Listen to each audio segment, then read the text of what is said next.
You negotiate every day. From the moment you wake up until you go to bed. Every time you have to make a choice with somebody, it is a negotiation. And while many people think of negotiation as a soft skill, for us, it is an art, especially when it comes to conflict resolution. An art that I have developed over the years, working with governments, multinational listed companies, banks, international organizations, a few celebrities, Formula One drivers, and even a few presidents of countries. My name is Steve TINEO. I am a expert in complex negotiation, financial analyst, entrepreneur, and peacemaker. I have worked hundreds of missions in over 100 countries, surrounded by the people I thought were superheroes, and I did everything I could to become like them. No, Steve, stop. Sorry. Can we start again? I'm sorry, but you really thought that these people you're talking about were the real superhero and that you would wow the audience by explaining what you did for them? No. What if we speak to them from our heart? Why don't you tell them the truth, the other side of the story? Yeah, Sonia, you're right. The truth. So, my name is Steve TINEO, and I am some of the things I mentioned before, but most of all, I am just a student of life who had to walk askew to finally learn to walk late. I grew up in a very dysfunctional family, and apparently, like a good number of us, and it is mostly invisible to the outside, the worst often happening behind closed doors. So I've learned early that if I submitted, I could avoid being hurt. I integrated that if I was kind and generous, then maybe I would be loved, be given the right to exist. So I helped people. I even saved a few lives. I helped some become successful, rich, even world champion, before realizing that it didn't fill the void I had inside of me, and I was keeping on hurting myself. And one day, everything collapsed. My mind, my body, I couldn't take it anymore. All this denial of the self, and I became very sick. I started to realize my own toxicity. I had unconsciously reproduced an adult life similar to that of my childhood environment. Toxic. And through this deep descent into hell, I slowly discovered that so many people in my environment were toxic too. Manipulators, liars, abusers. So many of the people I viewed like superheroes suddenly appeared to be supervillains. And I went from wanting to be a super zero to sadly being a super zero. My name is Sonia GRIMM. I had a 15 years career as a successful singer, and I'm known in Switzerland as the children's princess, always smiling and giving magical musical performances. But off stage, I was having an abusive relationship with my husband, who was also my producer. I submitted to avoid conflicts, and I became so broken and so tired that I had to leave him in order to survive. So, nobody saw my distress. I did it so well because the show must go on, right? But how and why did that happen? I was born in a very kind family. But since I was a child, I always felt I was an outsider. So I used to find the world heartless and violent. And I created a safe place for myself, a childlike universe with characters and animals. It was a very smooth world to escape from real life. And I inspired thousands of children with messages of tolerance, of respect, and of love. But actually, I didn't know how to love myself. So I gave my time, I gave my energy and my love to others, hoping that they would do it for me and that they would recognize me as someone worthy of love. But this strategy wasn't working. It only made the hole inside of me grow deeper. So you see, we both lost everything, and we had to start looking deep inside of us. We had to start all over again finally taking responsibility of ourselves. We had to learn how to turn what were painful burdens into positive tools for our personal development and our professional lives. For example, in my work now, I use my hypersensitivity to feel people. I feel when they lie or when they have something to hide, or even when they're afraid. And this is very useful to create the trust for a good negotiation. And I use my hypersensitivity to create music and to describe in words what many people feel. Because I can feel the pain in people. I can feel when they're not aligned with who they are and when they lie to themselves. And we all suffer and lie to ourselves at times. Our thoughts do not tell us the truth. As a young man, I continue to forget myself and give to others, thinking it would prevent me from suffering again. And I systematically submitted, believing this would prevent me from suffering too. By submitting, we both thought that we were protecting ourselves and that we were actually on the side of the good guys. What we didn't realize is that the victim also creates suffering, but for himself, and this is just as serious. So we had to unlearn habits to protect ourselves, because submitting wasn't obviously the good choice. So how do we get out of suffering? We live in a world where we often have to fight to live comfortably, to be respected and recognized. As if love and respect had to be earned. Just imagine, we're now all together walking in the jungle, and we see this monkey sitting on a huge pile of bananas, refusing to share any banana with his fellow monkeys. How would we call it? Toxic? Dysfunctional? Dangerous? We would surely eliminate this monkey, considering him a threat for the survival of the others. When humans or companies sit on millions or billions of dollars while others stay in poverty, what do? We admire them. We envy them. We even try to be like them, often putting them on the cover of magazines. So American researchers asked former students about their happiness. They found that achieving material or self-image goals would lead to a less happy life. And despite the success in these areas, people often experience negative feelings such as shame, anger, anxiety, pains, and even depressive states. So if having more doesn't make you happy, is it possible that happiness, fulfillment could be achieved by having less fear, less self-judgment, fewer desires and expectations, less focus on an hypothetical better future that might actually never happen? In my job in finance or as a negotiator, I work with normal people, but I work also with very rich and powerful ones. And at all levels of society, we have the same functioning, and above all, the same suffering. It is only the size of the stages that are different. We all have a system of thoughts based on our beliefs and our conditionings, which are the result of our past experiences. Things that we experienced ourselves or which have been told or taught to us by others.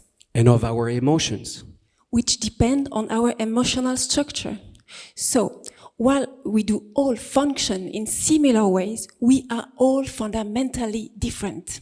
My way of seeing the world is different, and my senses perceive the world differently than yours. That because my experience of life has been different. My attention is directed by my mind according to what it already knows, what it believes to be true. So my opinions, my thoughts are not the truth, but my only interpretation of reality according to who I am and what I have experienced. And they are things that our brain cannot or do not want to understand. As many times as I could show you these slides, well, your brain cannot see that the top and the bottom are actually the same gray. See? Your brain will make its own interpretation of the situation. So, our opinion is therefore only one opinion amongst 8 billions, and is surely not always the truth. Wanting to be right only expresses our ego's desire to assert its own existence, and it is the source of so many conflicts. In 25 years of handling conflicts in the field, I can say that a conflict is always almost emotional.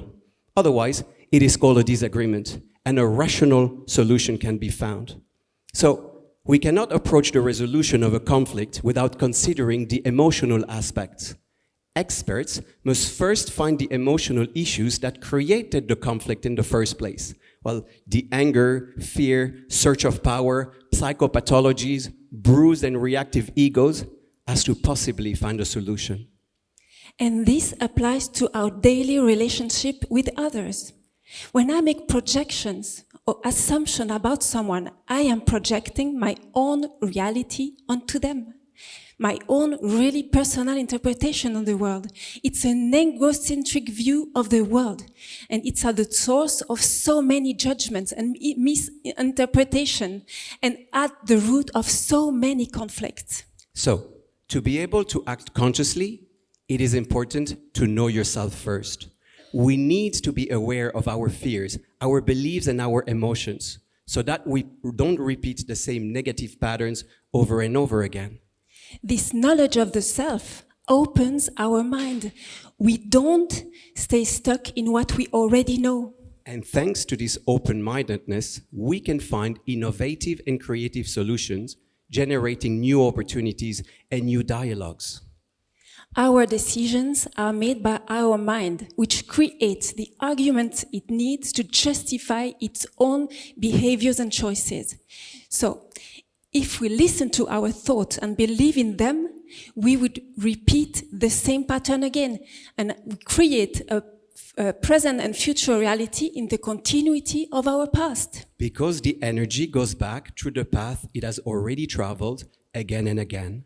The person who submits, as well as the narcissist who belittles others, both act driven by their unconscious mind, and it's a protection strategy, and it repeats the loops again and again in their lives.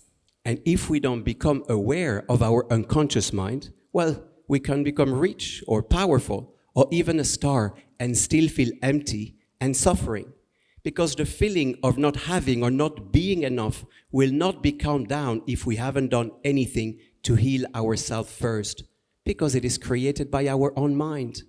The real superheroes are not the rich or powerful people.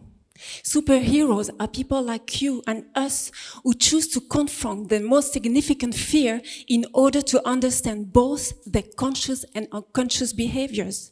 Those who take full responsibility for their lives. Because living in hiding or denial or drowning our discomfort in power, money, luxury, sex and champagne should not be admirable behaviors.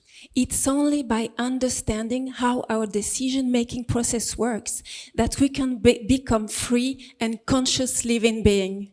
That we do not let fear or the need to be accepted drive our unconscious behavior. This way, we can bring peace into our lives. And the United Nations Sustainable Development Goal number 16 is peace.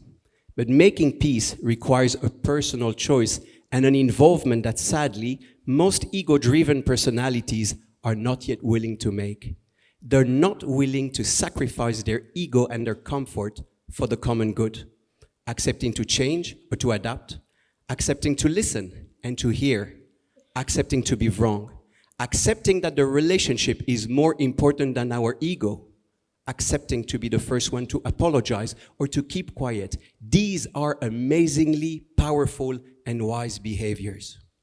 As we see in the world today, and especially in the West, there can be no sustainability without peace.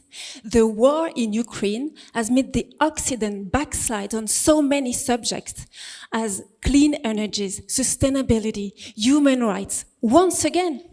But we cannot let peace depend only on the decisions of our heads of states. And as long as we are afraid of ourselves and of the others, we cannot live in freedom and peace. But we can act now, as peace is a powerful individual choice. If each of us can make peace all over the world, we can make peace in our personal environment. Yes, we can live at peace with ourselves, free from our own fears and beliefs that control our thoughts, and lead us to make painful choices for ourselves. We can live in peace with our loved ones, our family, our neighbors, our co-workers, by letting go of the need to be right or to impose our own very personal interpretation of the world. Do you prefer to be right, or do you prefer to live in harmony? Yeah, we can choose and act now. Because the superhero, it's simply the boss who respects the feeling of his employees, well, who consider their needs and who, if he has to let them go, will do it with empathy, without hurting them. The superhero is the person who ends a relationship putting his ego aside, not hurting or blaming the other, but with respect for the common history. The superhero is the mother or the father, who during a separation will put the interest of their children first as a shared common goal before the desire for revenge to follow their wounded egos. The superhero is each person who does not submit, but who is careful not to create a conflict when it's avoidable, and also when it's not avoidable. Who really realizes that the differences of opinion are good to apprehend. And we can discover another way of thinking. Well, so who are the real superheroes? Well, the superheroes are those who, with ethics and compassion, create each day the world of tomorrow, where the conscience of the collective good will have taken over the individual and his mental fears, selfishness, and greed. Aware that we are all one, interdependent on each other, and dependent of the planet we live on. A win-win-win world where we act consciously, taking ownership of our behaviors for the good of ourselves, of the others, and of the world. The future of the world is in the hand of each of us, and everything starts through the self.